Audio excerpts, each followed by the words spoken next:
guys, so I wanted to give you a little bit of our garden tour for where we're at right now. We're living in our guest house. This is our first little garden tour video. We're building a house and we'll look at some of the construction going on. We're finally moving dirt today, which is the first step and honestly the most exciting. So once this is all done, behind this home we're going to have a huge garden area. Right now this is my little garden space and it's mid-May and it's already overcrowded. But that's the way it goes sometimes. And I am looking forward to doing more from seed next year. So with the garden, probably the one I'm most proud of is my eggplant here. You can see this is my first eggplant that bloomed and came to a fruit here. So these little flowers on the eggplant, they are a member of the nightshade family, just like tomatoes. So they grow like tomatoes and you prune them like tomatoes. So this one does have multiple stems that I've kept on it, about 4, and then some have divided. And I've had to, pinch some off that have grown up almost like a sucker. And that way more of the strength goes, oh, that little bud came off, it wasn't gonna survive. It grows more like a true stem. So it has the most energy going to the true stem. So I probably have, I don't know, 5 or 6 fruits on here, which is pretty amazing. And so you can see here, this is an example of something that I'll prune off. So this is my main stem coming from here all the way up here. And here I have a stem coming off, which has some leaves. And the leaves are fine, but truly I don't want more growth coming off of here because I've got, it's crowding this stem and I've got enough going on with this stem. I don't know if I'll be able to pinch it off. I'm gonna try. Yeah, I can. So I'm just gonna pinch it off right here. Normally I'd have my little clippers, but my nails are somewhat sharp. So I've pinched that off so that way it allows more airflow and I'm keeping my true stem. It does get a little bit more confusing as you go up to follow the true stem to find out where to pinch. So like here's where I pinched something off here in the armpit. This is a fruit right here. It's gonna drop down and be like this one here. And I pinched it off in the middle there where one was growing. I don't think I have anything. Yeah, this is an example here. So this is where the true stem is going.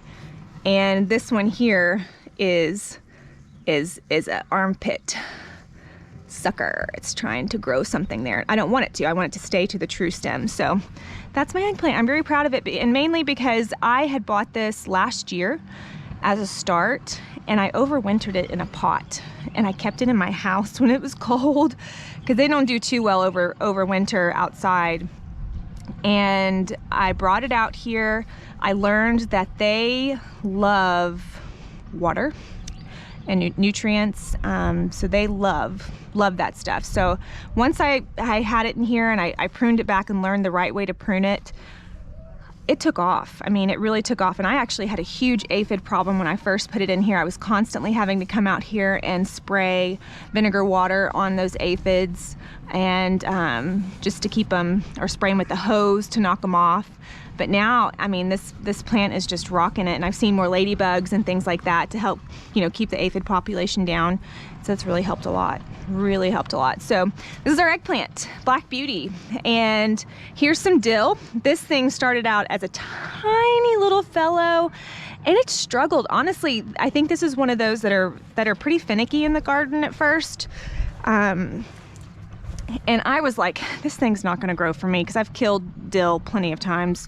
And I was just so happy to see after about a week and a half, it finally started, thriving, and it's done so well here, so well. I actually had a marigold here and that came up from seed and I don't know where it went. It's like it completely disappeared. How bizarre. That's really strange. I'm thinking like maybe something came and ate it, but I don't know. That's really weird. These are some lilies, I believe. They may be the narcissus ones, but they're kind of big. I'm not quite sure. I don't know enough about these yet. They were here when we bought the place, but I'm going to learn more. I do have a feeling that I'm gonna have to come in here and divide them more, because the more they get crowded, the less they will bloom. So that's something I'm gonna have to learn more about. Lantana, this whole section was full of lantana when we came here, and I'm not a huge fan of like fruity tooty colors. Like I kind of like one or the other.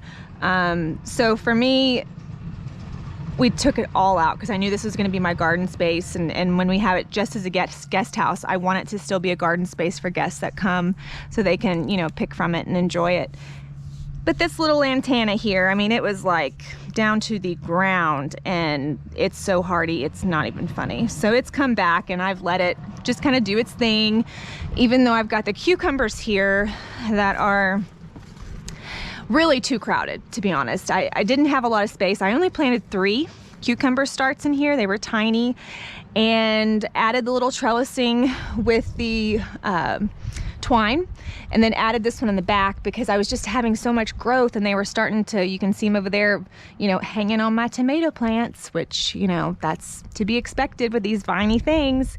And of course they're going back that way too. We harvested our first cucumber earlier this week, and so you can see there's another little one there that should grow. And there are, on cucumbers, you have male and female. So the male are the ones with, you know, no fruit attached to them, and then the female are the ones that have a fruit attached to them. So pollinator needs to go to the male, and then it needs to go to the female, and then this will become a fruit. So they're a little crowded, so I'm not too, you know, my husband especially, because he loves cucumber, and I've been doing amazing on the zucchini, which he doesn't like so much. And he's like, what about my cucumber? And I'm like, well, you know, we'll do better next year. And I do want to get more varieties. These are more slicing cucumbers, but I want to next year have, I love pickles. My kids love pickles. It's ridiculous. So I do want to do more of that so I can have pickles to make with my kiddos. So this is parsley. This thing grew like I mean, it was probably like, you know, a squiggle like this when I first put it in, and you can see how it's taken off. And as it gets bushier, I just trim the outside edges, and I will either feed them to the cows. The cows love the parsley. I don't have any chickens yet, so otherwise I'd give it to the chickens, or I will just put it out there in my compost if I don't use it in the kitchen, just because it gets big, it gets bushy, you know, so I have to do that. These are my peppers. So I have 2 green pepper, and I have, and you can see all the buds, the little flowers and the fruits coming out. And then I have 2 red. So with peppers, you may know that, but they all start out green, and then they turn colors. You know, the more they are out there on the vine, they'll turn, you know, orange into red. And so I honestly don't remember which one was red, but it really doesn't matter. You just leave it on there and it'll eventually turn, no matter which kind it is. So that's the plan for that. But they're doing really well. They're doing really well. And they do even better towards the end of the summer. And one thing, I didn't plant them very close together. I kept them further apart. And some of these other ones I probably should have planted further apart. So lesson learned on that. As I've heard it, the pepper plants like to hold hands, so they like to be close to each other, and these are rather far away from each other. I've got 2 that are a little bit closer here, and they've got some more blooms on them and stuff. I've got a little thing that decided to chew through that one. I'm going to take that off. No point in the plant giving more energy to something that you're not going to want in the long run. So, but it's so cute still, so we'll let it on the ground. This is oregano. It's kind of done. It's grown out a little bit. I love the way herbs, you know, you can just run your hand through them and you smell it, and oh, it's divine. It's wonderful. This is comfrey, and it's doing really well. I actually already had it flower earlier this year, and I cut the buds off. I was able to save some of the seeds that had dropped down. I honestly do not know. I got this in a nursery, so it's probably the sterile kind that does not propagate by seed. And that's okay, because they do that so you don't have it, you know, taking over the garden, because it's a relentless plant, but it's an excellent nitrogen fixer where it, it pulls a lot of minerals from the soil. This one not so much because it's just my pot. But I've had it in the pot for now, mainly to contain it, and then also because I don't quite know where I want to put it yet, because wherever you put it, it's going to stay, it's going to grow, and I just don't want to make the mistake of like putting it somewhere and they're like, oh wait, no, I want, flowers there. But the bees love it. Bees love coming on these beds. They're very, very happy, and it's been very prolific with coming up with new growth inside this pot. So I'm pretty happy about that. Pepper plant, pepper plant, pepper plant. These are my zucchini. So don't do what I did because I had 3 starts that were tiny. I mean tiny. And I think I planted these a month ago. I mean, maybe 45 days ago. Not that long ago. I'm just going to say that. It may have been 45 to 60 days, I guess, but not that long ago. And I planted 3 right next to each other.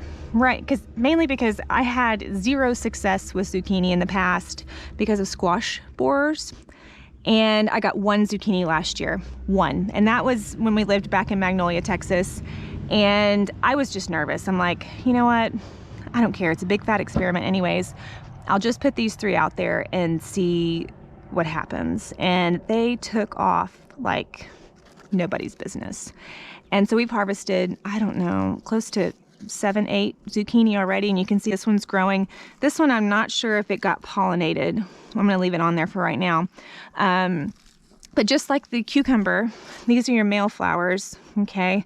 And then your female flowers are like this, where it has, this is a bud that's wasted, a fruit on it, and it's a pretty female flower.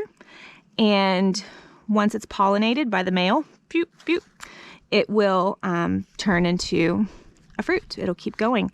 And I have come out here when I first started it because I was just nervous about, oh my goodness, I finally have, the blooms, and I really, really wanted zucchini. So I took a paintbrush, you can do that, and stick it in the male flower, swirl it around, get to pick up the pollen, and then stick it in here on your female flower and swirl it around, and you get a baby. You get a baby zucchini from that. And it's done really well. It's done really well. So you can see here, this is actually not powdery mildew. This is a variegated variety that got put in this start pack that I had, because you can see here, even in the baby leaves, it has the same variegation. That's just the way it was born. But I can tell you for a few weeks I was spraying vinegar water on it like crazy because I was like, oh no, I've got powdery mildew everywhere on this thing, and so nervous about it. And it would do nothing, and it never spread to any of the other plants. And I'm like, well, then what's the deal? Like, it's not spreading. And then I started to know the baby leaves had the same thing. And I'm like, it's in the genes. It's in the genes. That's the zucchini genes for that plant. But it's doing good. So I did eventually pull out or cut out 1 of the zucchini plants here. So I only have 2 here, and then I have 2 back here. And they're still crowded. They really are, but I'm okay with it because I'm just happy to have zucchini. So I do come in here and I prune the leaves back every now and then. When I see them more droopy or, just not doing much for the plant, I will take my scissors, and here's some that I've cut off, and I cut it up here. I don't cut it down here because this is hollow.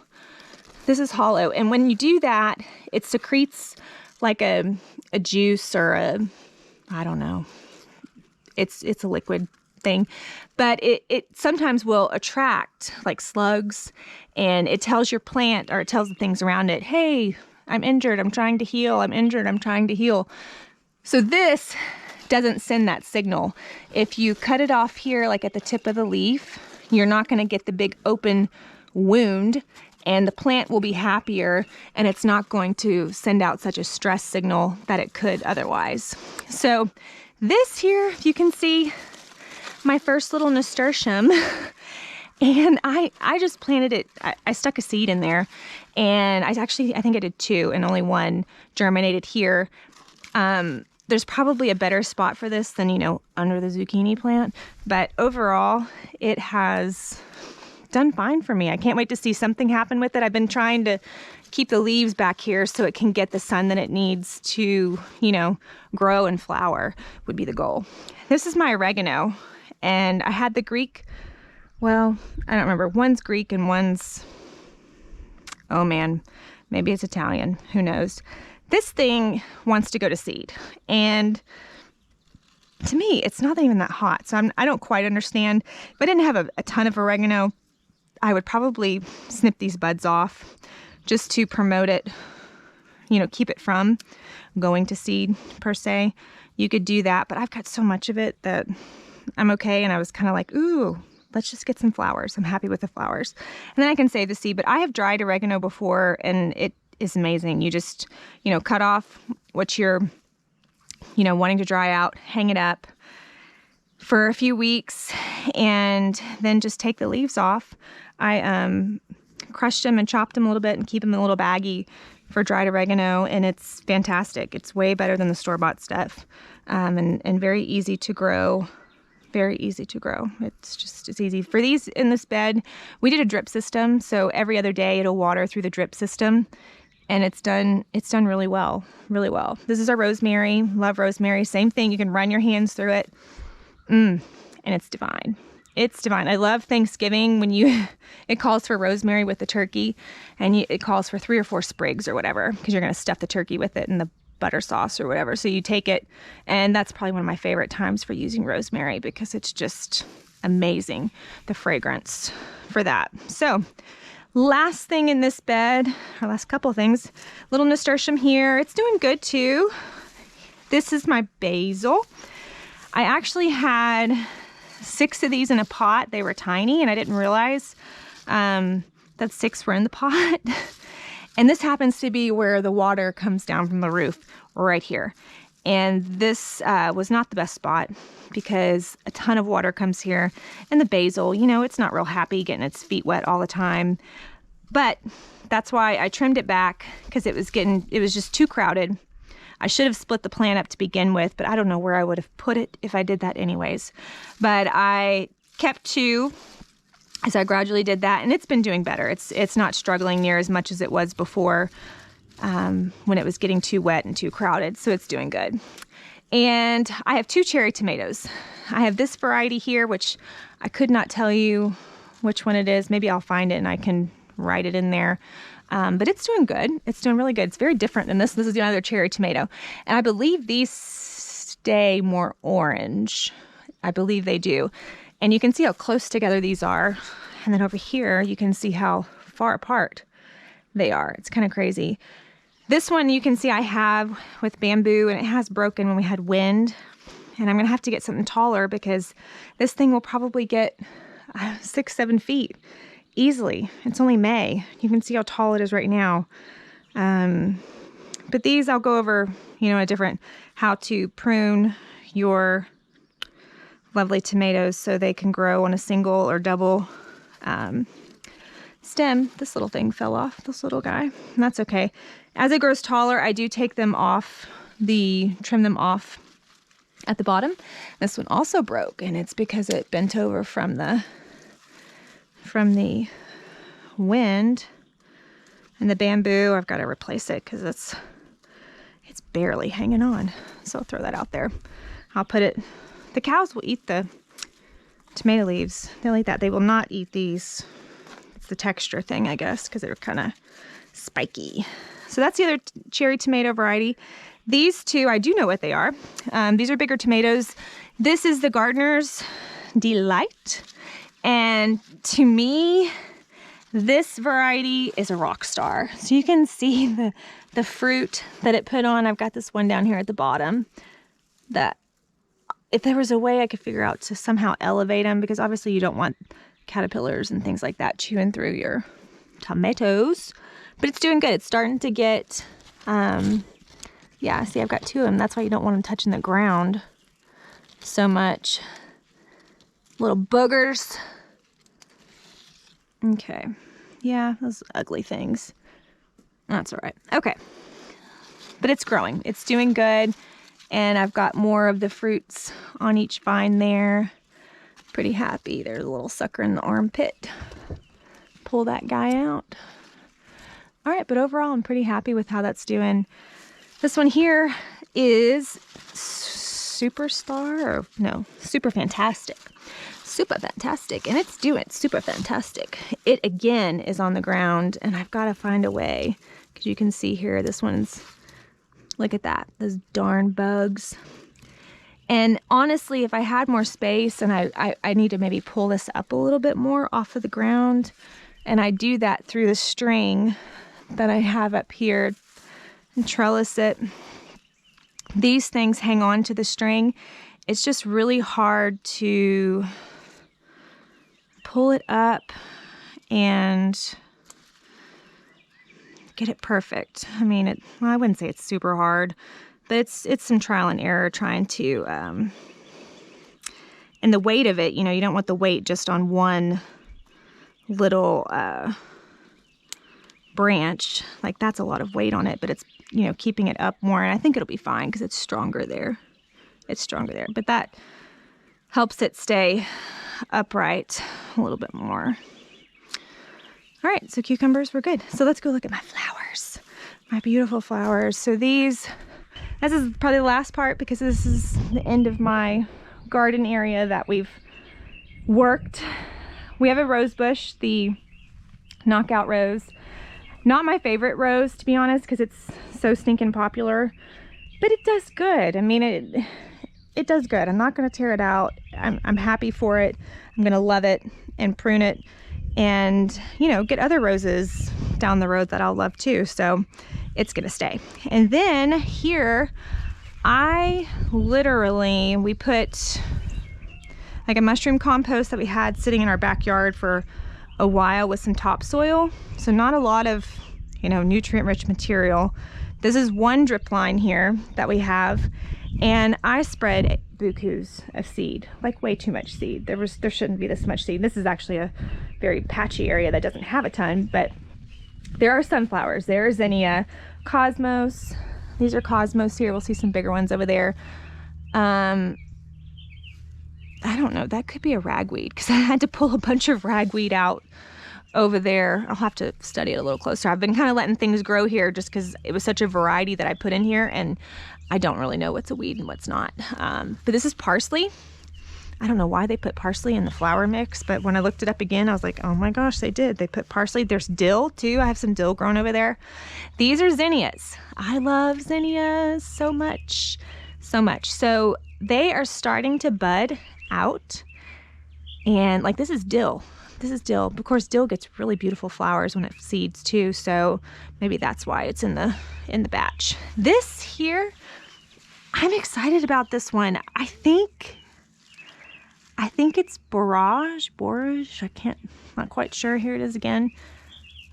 I think that's what it is, and I'm really excited about that one. This is cosmos, and from what I hear, cosmos seeds really easily, so I'm excited about that too, because I would hope, you know, once the season's over, I won't have to do a ton of reseeding next spring, and I'll have a lot just come back on its own. But here, there's some zinnia popping out. So beautiful. Parsley here in the middle of everything else. Who needs more parsley? I got so much of it. But it's going to be lots of really, really pretty colors. There's the other zinnia and cosmos, of course. I'm excited about that one. I think this is borage, however you say it, but it's doing really well. There's some more dill, and the dill smells good.